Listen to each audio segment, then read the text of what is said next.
मेरठ का एक x merchant navy officer, एक प्यार भरा रिश्ता,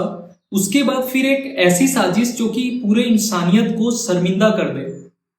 आज से ठीक 10 साल पहले एक लड़की जो कि अपने नाना के यहाँ रहा करती थी, उनके नाना कुंडली ये सब बनाने का काम करते थे। एक लेडी जो कि उनके यहाँ कुंडली ये सब बनवाने के लिए जाया करती थी, जिनका नाम रेनू था। उनका एक लड़का जो कि सौरभ राजपूत थे, जो कि उस समय 19-20 साल के आसपास रहे होंगे। तो मुस्कान रस्तोगी और सौरभ राजपूत में वहीं से ये प्यार का सिलसिला स्टार्ट होता है, यानी ठीक 2015 में। वो दोनों एक दूसरे के प्यार में इस कदर पड़ जाते हैं कि वो दोनों डिसाइड करते हैं कि वो दोनों इस जर्नी को एक स्टेप आगे लेकर जाएंगे। वो लोग शादी करने की डिसाइड कर लेते हैं। हालांकि फैमिली मेंबर्स उस चीज पे कंप्लीटली एग्री नहीं होते हैं, बट वो लोग फैमिली के अगेंस्ट जाकर 2016 में शादी कर लेते हैं। 2016 से ठीक 3 साल के बाद यानी ठीक 2019 में मुस्कान रस्तोगी अपने हस्बैंड के पास आती है, यानी सौरभ राजपूत के सामने, और वो उन्हें बताती है कि उनके स्कूल का एक व्हाट्सएप ग्रुप बना हुआ है और उसमें वो लोग एक पार्टी का ऑर्गेनाइज कर रहे हैं, जो कि मेरठ में ही एक शॉपिंग मॉल है जिसका नाम सॉप्रिक्स मॉल है। वहां पे एक पार्टी का ऑर्गेनाइज हो रहा है और जिसमें कि उनका जाना जरूरी है। उनके पति उस चीज पे एग्री कर जाते हैं और वो उस चीज पे हामी भरते हुए उन्हें जाने की इजाजत देते हैं। उसके बाद 2019 में वो सॉप्रिक्स मॉल में जाते हैं वो पार्टी के लिए, जो कि उसी व्हाट्सएप ग्रुप के द्वारा ऑर्गेनाइज किया जाता है। और ठीक वहां पे उनकी जो मुलाकात होती है वो एक बंदे से होती है जिसका नाम है साहिल शुक्ला। ये वही साहिल शुक्ला है जिसके बारे में हम बात आगे पूरे डिटेल में करेंगे। 2019 के उस पार्टी से मुस्कान रस्तोगी और साहिल शुक्ला की जो बात होती है वो स्टार्ट हो जाती है। उसके बाद वो दोनों एक दूसरे के नजदीक आने लगते हैं। वो एक दूसरे के नजदीक इस कदर आने लगते हैं कि उनका जो ये दोस्ती है वो आगे चल के प्यार में बदल जाता है। और ये जो उनका और साहिल शुक्ला का जो प्रेम प्रसंग है वो वहीं से स्टार्ट हुआ, यानी ठीक वो व्हाट्सएप ग्रुप से जो वो मॉल में मिले थे एक पार्टी के लिए सॉप्रिक्स मॉल में, वहीं से उनकी जो ये प्रेम कहानी थी वो वहीं से स्टार्ट हुई। और ठीक उसके 2 साल बाद यानी 2021 में वो दोनों कहीं भाग जाते हैं।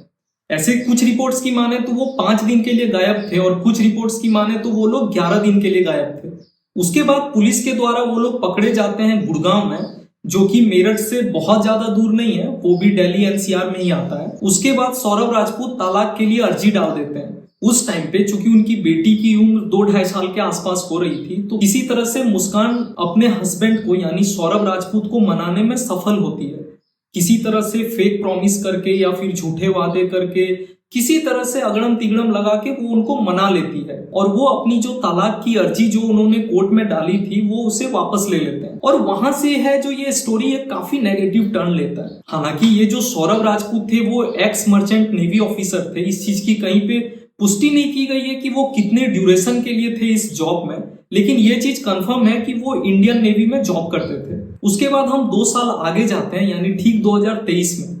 सौरभ की फिर एक जॉब लगती है यूके में। हालांकि सौरभ जब मर्चेंट नेवी ऑफिसर के तौर पे काम करते थे तब भी उनके माइंड में ये था, उनके मन में एक्सपोजर को लेकर बहुत वो था कि उनको बाहर काम करना है, तरह तरह कंट्रीज को घूमना है और भी कुछ ऐसी चीजें। और वो 2023 में यूके शिफ्ट हो जाते हैं काम करने के लिए। अगर रिपोर्ट्स की माने तो वो किसी शॉपिंग मॉल में एज अ मैनेजर काम करते थे। जब 2023 में सौरभ इंडिया छोड़ के यूके जाने लगते हैं अपने काम के लिए, तो सौरभ के फैमिली चाहते हैं कि मुस्कान और उनकी बच्ची जो कि लगभग 4 साल की रही होगी उस टाइम पे, वो उनके साथ रहे।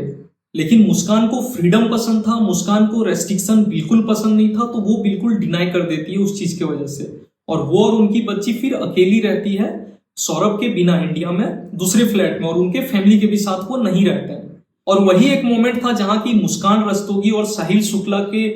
प्रेम प्रसंग ने, यानी जिसको कि लव स्टोरी बोलते हैं, उसमें एक नेगेटिव टर्न लेना स्टार्ट कर दिया होगा या एक मेजर टर्न लेना स्टार्ट कर दिया होगा। क्योंकि रिपोर्ट्स की माने तो 2023 नवंबर से ही वो लोग प्लान स्टार्ट कर दिए थे सौरभ को मारने के लिए। जी हाँ, वही सौरभ जिससे कि मुस्कान ने खुद लव मैरिज की थी। सौरभ के यूके जाने के लगभग 2 साल के बाद यानी ठीक 2025 को सौरभ वापस इंडिया आते हैं, यानी 24 फरवरी 2025 को। इसमें 2 मेजर रीजन था। बहुत सारे लोगों का ये कहना है कि वो सिर्फ बर्थडे मनाने के लिए आए थे, बट ऐसा बिल्कुल नहीं है। क्योंकि उनका जो वीजा था, बहुत रिपोर्ट्स की माने तो उनका वीजा को भी उनको रेन्यू करना था 2 साल के बाद। वो ठीक 24 फरवरी 2024 को इंडिया वापस आते हैं और 25 तारीख को उनकी वाइफ यानी मुस्कान रस्तोगी का जन्मदिन था। वो लोग बहुत खुशी खुशी उनके जो वाइफ की जन्मदिन है उसको वो लोग अच्छे से मनाते हैं 25 को।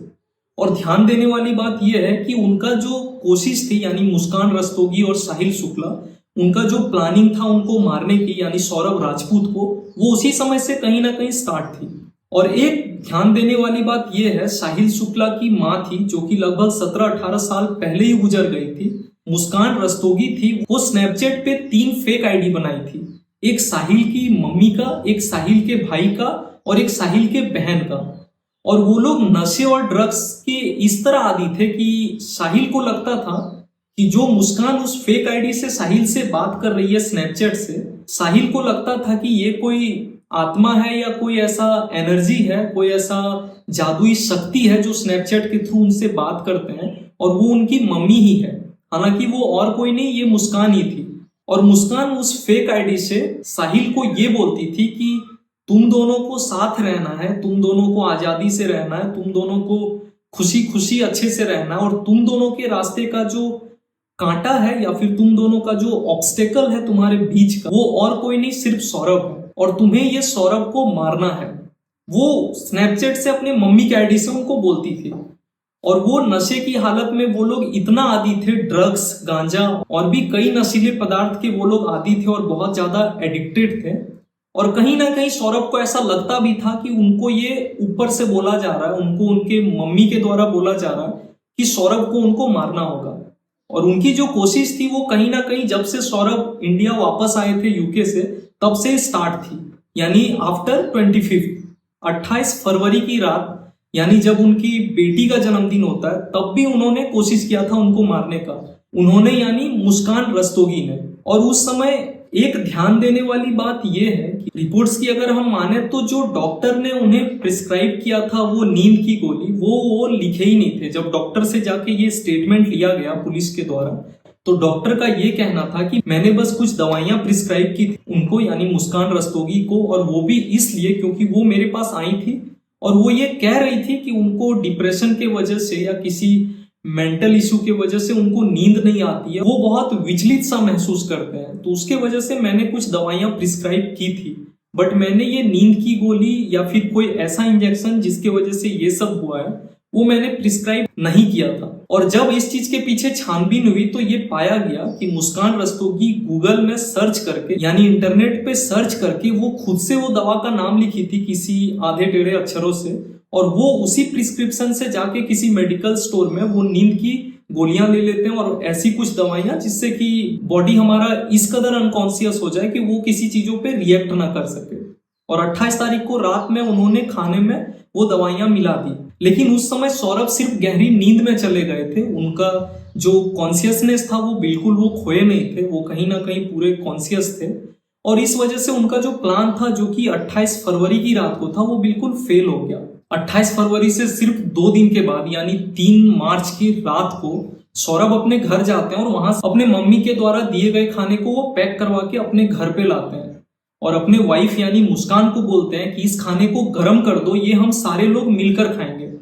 और गर्म करने के दौरान ही मुस्कान उस पे वो जो दवा थी यानी एक्सेसिव नींद वाली और अनकॉन्शियसनेस बढ़ जाने वाली दवा, वो उस पे मिला देती है। और उसके बाद वो लोग उस खाने को खाते हैं और उस खाना को खाने के कुछ देर के बाद सौरभ राजपूत इस कदर अनकॉन्शियस हो जाते हैं, वो फिर मुस्कान समझ जाती है कि अब ये होश में नहीं है और ये राइट मौका है इनको मारने का। अगर आज मैं इसको नहीं मार पाई तो फिर शायद हम इसको नहीं मार पाएंगे आगे। वो कॉल कर देती है अपने लवर को यानी साहिल शुक्ला को, और साहिल शुक्ला रात 1 बजे के आसपास उनके घर पे वापस आ जाते। फिर साहिल वहां पे आते हैं और साहिल इतने शातिर होते हैं दिमाग से, उतने नशे में होने के बावजूद भी, रिपोर्ट्स की माने तो ऐसा कहा जा रहा है क्योंकि वो लोग खुद ही एडमिट कर रहे हैं कि वो लोग उस टाइम पे बहुत नशे में थे। पहले तो मुस्कान उसको कहती है कि लो चाकू और मार दो मेरे हस्बैंड को, लेकिन साहिल इतना शातिर होता है और इतना दिमागदार बंदा होता है कि वो कहता है कि अम्बे माँ या फिर वो जो दिव्य शक्तियां हैं वो तुम्हें मारने के लिए कह रही है, और उसका भी फिंगरप्रिंट प्रॉपर चाकू पे उतरे। यहाँ पे नोट करने वाली बात यह है कि वो लोग जिस चाकू से सौरभ की हत्या कर रहे हैं वो कोई आम चाकू नहीं है। वो ठीक सौरभ के आने से 1-2 दिन पहले वो जाके लोकल मार्केट में 2 चाकू वो 800 रुपए में ली थी। और जब उनसे पूछा गया खरीदे जाने के दौरान कि ये चाकू आप क्यों ले रहे हो, ये चाकू तो घर में यूज नहीं होता है, आपको मैं दूसरी चाकू दिखाता हूं, तो मुस्कान का कहना था कि हम लोग घर पे चिकन विकन ये सब बनाते हैं और हम खुद ये सब कट करते हैं, तो इसलिए वो जो चाकू लाए थे वो मीट वीट काटने के लिए वो चाकू ज्यादा यूज होता है। और उस टाइम पे मुस्कान सौरभ के छाती पे बैठ जाती है, हालांकि ये कहीं पे एग्जैक्ट प्रूफ्ड नहीं है, बट उन्हीं की माने तो वो छाती पे बैठ जाती है और इतने कस के वो उस पे वॉर करती है कि पहला ही वॉर में वो पूरे अंदर चले जाए। साहिल को पता था कि उसके हाथ में इतना पावर नहीं है कि वो कर पाएगी, इसीलिए चाकू तो मुस्कान पकड़ी थी कहीं ना कहीं, और इस मतलब फॉरआर्म पे साहिल उसको पकड़ के इस कदर फोर्स लगाए 2 से 3 वॉर में ही ये पता चल गया कि अब ये बंदा बचेगा भी तो बहुत क्रिटिकल कंडीशन में बचेगा। और वो इतना अनकॉन्शियस थे यानी सौरभ राजपूत के वो कोई भी चीजों का पे वो रिएक्ट ही नहीं कर पा रहे थे, क्योंकि उनको जो मेडिसिन की डोज दी गई थी वो काफी हैवी दे दी गई थी और वो उस चीज पे रिएक्ट ही नहीं कर पा रहे थे। उसके थोड़ी देर के बाद साहिल जाके उनके पैर को पकड़ते हैं और फिर मुस्कान लगातार चाकू से वॉर करती है। उसके बाद फिर इस चीज को वाइस वर्सा कर दिया जाता है, मुस्कान जाके सौरभ की पैर को दबाते हैं क्योंकि थोड़ा बहुत तो मूवमेंट ऑफकोर्स हो रहा होगा, और फिर साहिल चाकू से काफी ज्यादा वॉर करते हैं। उसके बाद जब उनको पता चल जाता है कि ये मर चुके हैं तो वो लोग डेड बॉडी को लेके यानी सौरभ की लाश को बाथरूम में ले जाते हैं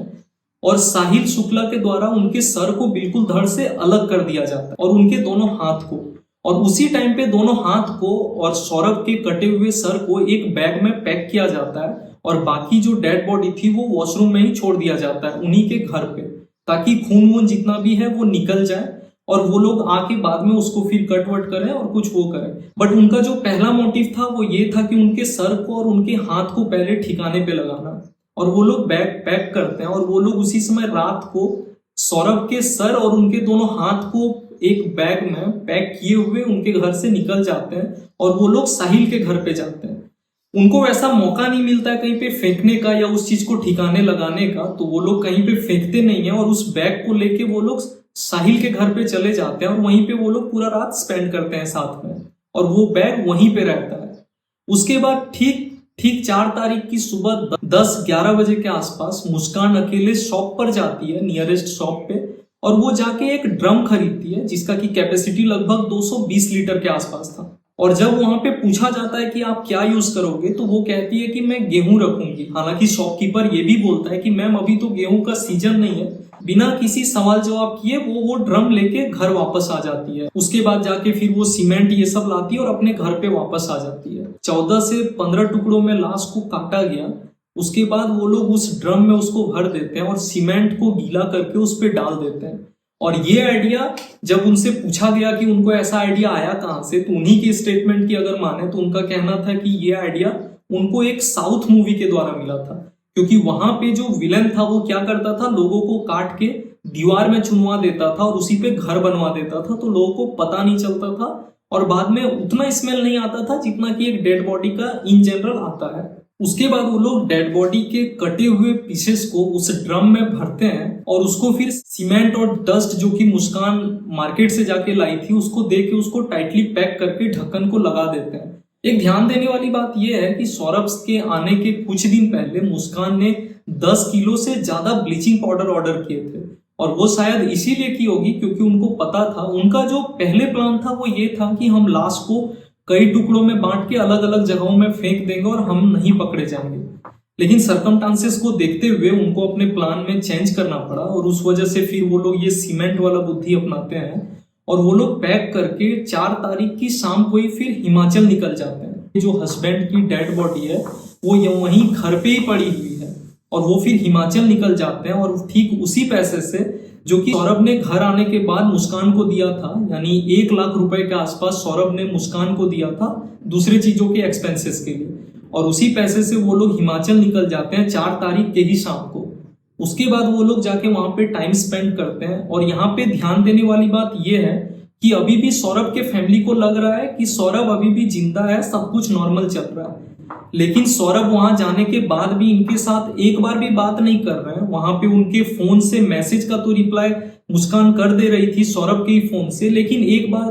भी वो बात नहीं कर पा रहे थे। जब भी ये लोग कहते थे यानी सौरभ के फैमिली मेंबर कि सौरभ कहाँ है, हमें उनसे बात करना है ऑडियो कॉल पे या वीडियो कॉल पे, तब उधर से रिप्लाई आता था कि वो नीचे गए हैं, वो कभी पार्टी नीचे गए हैं, क्लब में एंजॉय करने के लिए, या फिर कहीं बाहर गए हैं, कुछ काम कर रहे हैं, किसी भी इधर उधर के बहाने से उनको घुमा दिया जाता था। तो उसी टाइम से सौरभ के फैमिली को तो पता चल गया था कि कुछ ना कुछ गड़बड़ है, उनको ऐसा अंदेशा तो लग गया था, उनको ऐसा बिल्कुल आभास हो गया होगा। लेकिन फिर भी वो लोग यहाँ पे नोट करने वाली बात यह है कि सौरभ की बहन भी जब मैसेज उनको कर रही थी तो उनके मैसेज का उनको रिप्लाई भी मिल रहा था। व्हाट्सएप पे बहुत तरह के स्टोरीज भी लग रहे थे, लेकिन एक भी स्टोरीज में उनकी फोटो नहीं थी यानी सौरभ की, और एक भी कॉल, ऑडियो कॉल या फिर वीडियो में वो प्रेजेंट नहीं थे।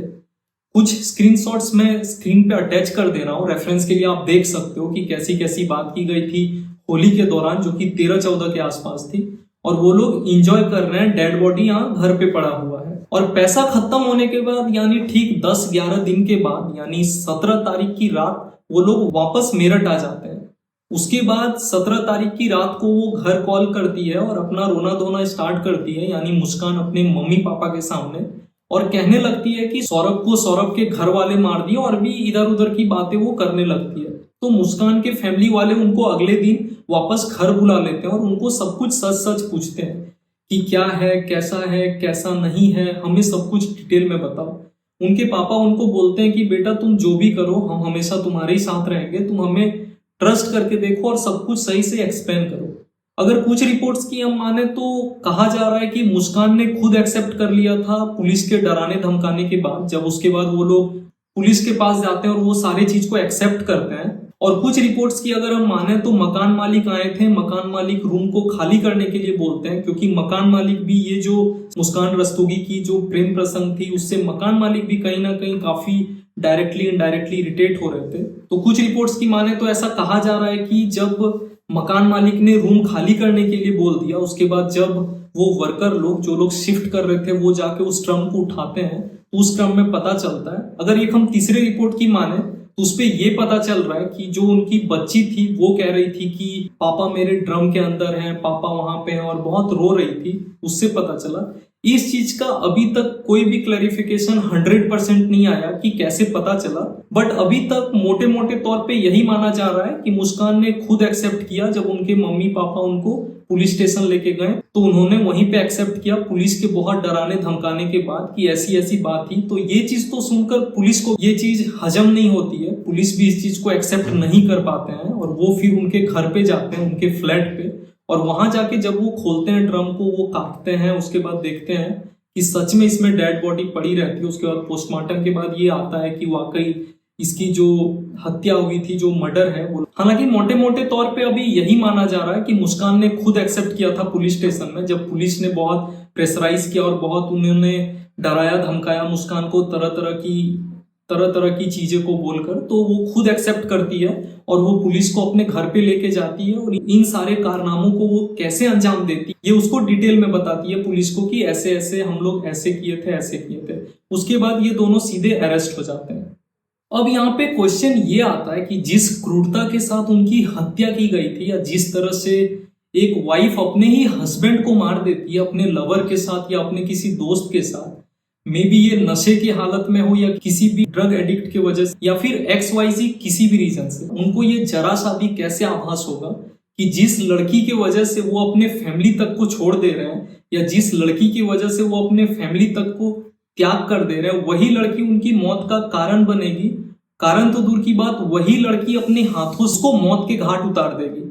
ऐसा पहला केस इंडिया में नहीं आया, ऐसा बहुत केस आया। लेकिन ये सोचने वाली बात है कि अगर इस टाइप की क्रूरता कोई करते हैं तो उनको सजा क्या मिलनी चाहिए, ऐसा क्या करना चाहिए कि कोई भी इंसान इस चीज को करना तो दूर की बात, करने से पहले अगर सोचेगा तो उनको डर लगेगा।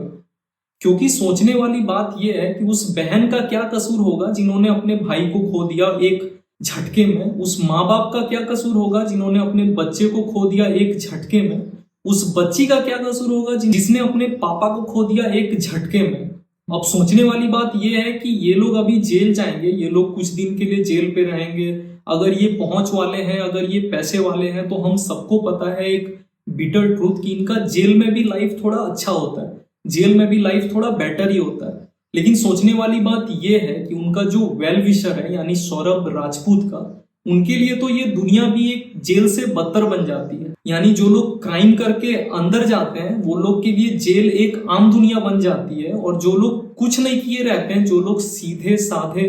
दिल के बहुत अच्छे रहते हैं, जो लोग का कोई कसूर नहीं होता है, उनके लिए नॉर्मल दुनिया ही जेल से भी बदतर बन सकता है। अगर आपके भी मन में ऐसी ही क्वेश्चन चलती है और ऐसी ही चीजों के लिए आप भी काफी सोचते हो, तो आप कमेंट करके बता सकते हो कि इस टाइप के लोगों को क्या सजा मिलनी चाहिए या क्या होना चाहिए, आपको क्या लगता है।